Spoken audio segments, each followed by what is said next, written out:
All right, what's going on, y'all? Got two questions today about some creativity.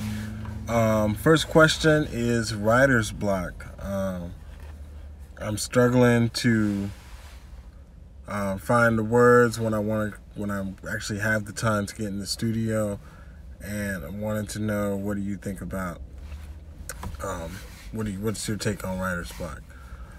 So here's how I think of writer's block.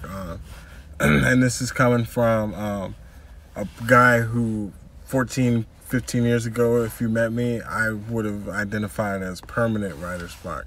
My creativity reeked. It was terrible. Like, I didn't know how to write. I didn't know how to get things expressed or anything like that. But it's one of these things where you practice, you get a little bit more familiarity.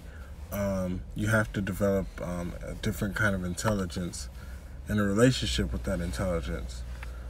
So what I'm saying is, I heard from an OG, an underground rap OG, maybe 10 years ago or so, and it really stuck with me. He was doing public speaking, and he said, write 100 verses if you want to rap.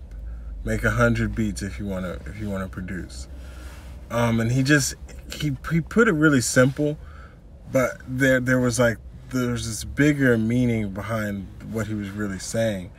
And I think that I agree. Like, anything you want to create, whether it's and for this channel, anything, you want to make vases, cool. You want to make songs, cool. And I'm not saying make 100 films, but maybe you can write 100 film synopsis on your own writings. That would be really productive. Yeah, you don't even have the resources to make 100 vases, but can you do 100 floral patterns for your outlines? Can you write 100 verses, or 50 hooks, 50 verses, or 100 beats of 4 different types, 25 each? And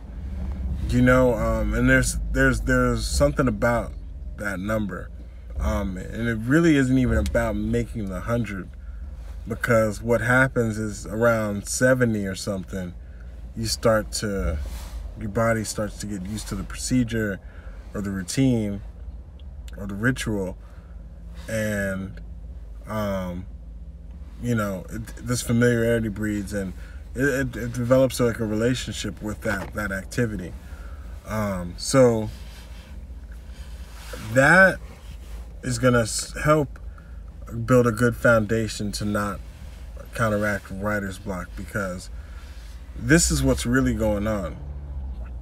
When you want to write something or create something, it's not like you can just sit in your car and be like, boom, give me 300 words right now.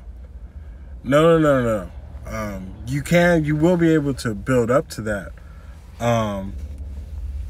But it's like you have to develop a repertoire. You have to get used to how your spirit tries to react with you, and without too much judgment. You can just transcript it, move it along, It starts really with developing a relationship with your own creative self. You're gonna see what kind of ideas you kind of like to bring out. It's gonna be quirky and weird at first, and then you're gonna get the polish, what you really want, the meat of it, to come out like. But that takes work. That takes a little bit of vulnerability, and it's literally like meeting someone and developing that relationship. So when you come to your spirit for a creation, you have to ask, like, hey, how have you been? How's it going? What's going on? What kind of thoughts do you have right now? And then it starts kicking things back. What's your life like? Where's some tension?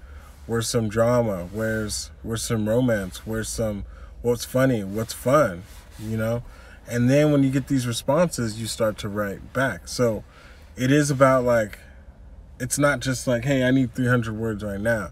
Yeah, when there's trust, you can just actually let 300 words flow, And then you know, and you have this understanding that there's going to be something in there that I like. But that takes time to build up, to ask for something like that. Starting out, you know, you're just going to have to see and do as many things from start to middle to end as possible. And you'll get that, you'll have a better understanding of what you're trying to always say. And then when you develop that skill, you can use it on anything, you know. Writing an email for me is just tapping into that. Boom, what am I trying to say? Let me, boom, put it in. It's artfully put, and it's respectful and covers all bases. To songs, to you know, business plans, you know, even these YouTube videos, you know. And then that's another thing, like you have to learn what state your creativeness likes to be in, which I can't speak for everybody, but definitely for me, it's vastly different from what my real life state is. Because I like to go out, I like to drink, you know, I'll smoke here and there, but my creative self doesn't mess with any of that. So if when I drink too much, or I drink even just a tall can or something, it's not so much fun for me to create, and I got a lot of blockages. And that goes for anything that I want to do that I care about. So if I'm trying to edit, I can't do it drunk. If I want to write, I could do outlines, but I can't do things that are conjuring up really specific words. So I can only do basic principle stuff. And it's good for meetings and brainstorming sessions, but when I'm actually at the meat of things and I'm trying to plan things like these YouTube videos, I have to be sober, and that's what my creative self likes. And then you read about people like Bukowski, who said that he could drink wine and write.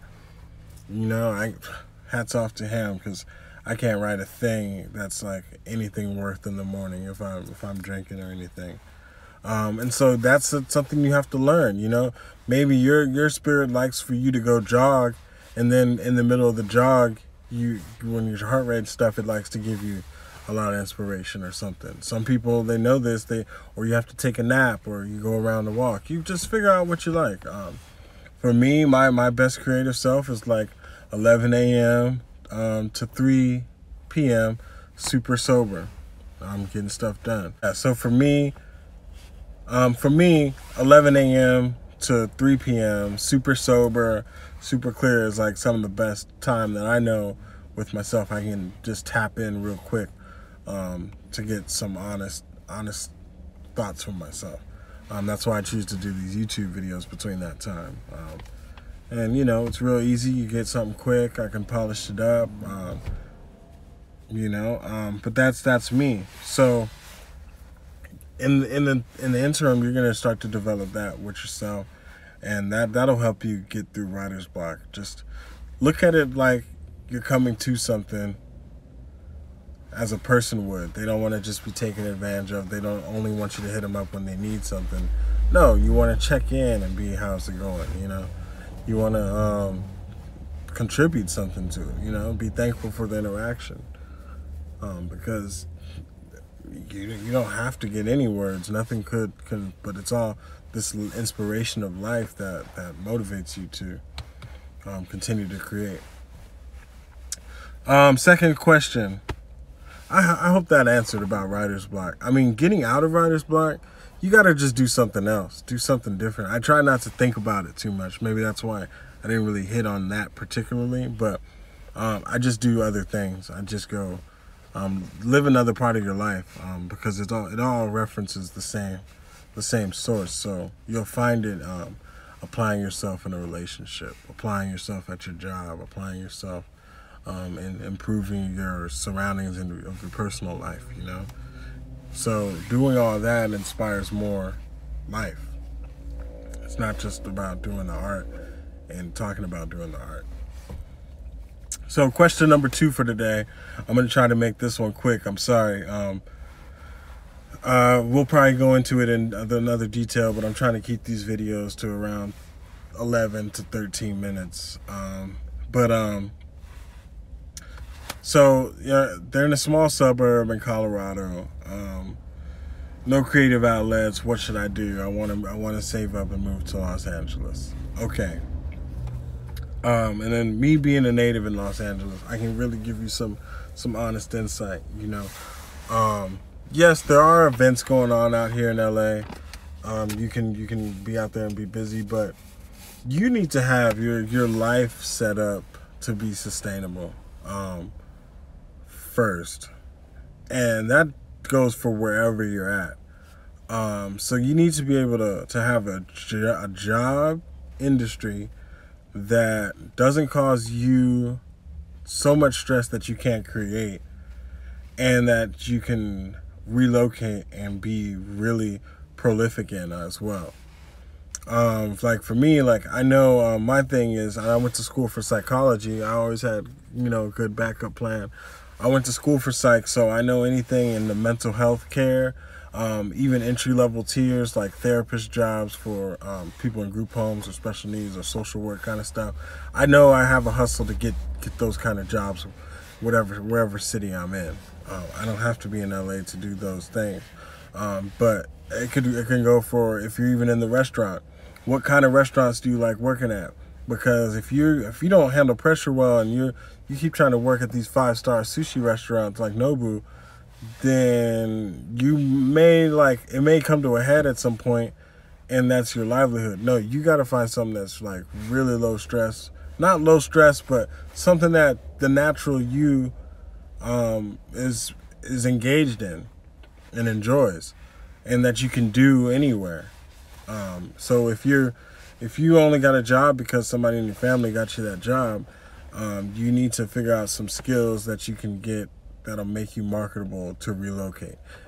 I wouldn't say relocate until you do that first, because I live out here. I see so many people come out here for about 8 months to 2 years, and they always go back. They move back because they just thought it was going to be like, oh, everybody's riding, and it's like my town, but everybody's like me. No, it still probably has a lot of the same problems you don't like about your town. Certain neighborhoods are dead out here. I'm in the valley, and they're notorious for being dead and whatnot. But we find our ways out here. So really, it's about being prolific. Be prolific where you're at first. And if you're within 2 to 3 hours of a city with a population close to 1 million or 800,000 or 500,000 even, being prolific where you're at should return dividends.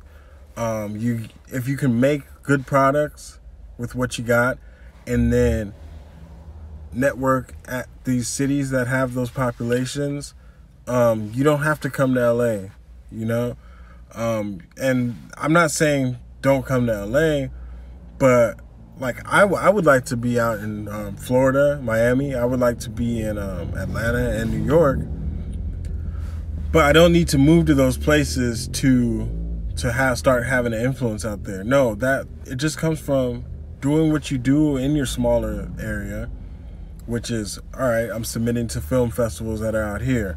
I'm going to showings that are out here. I'm going to theater plays that are out here. I'm going to producer conferences, beat battles, whatever, where I'm at. And then you just start doing that at a different city, and you start to build a connection of network of people that have the same ideals as you in a different city. Then you can really hop around and maybe spend 2 months in a city, get a good feel for it, and then go back home and continue your work. You don't really have to live in that city to have a good connection out there. I mean, hey, and use me as a resource too, man. That's why I'm doing this YouTube community thing.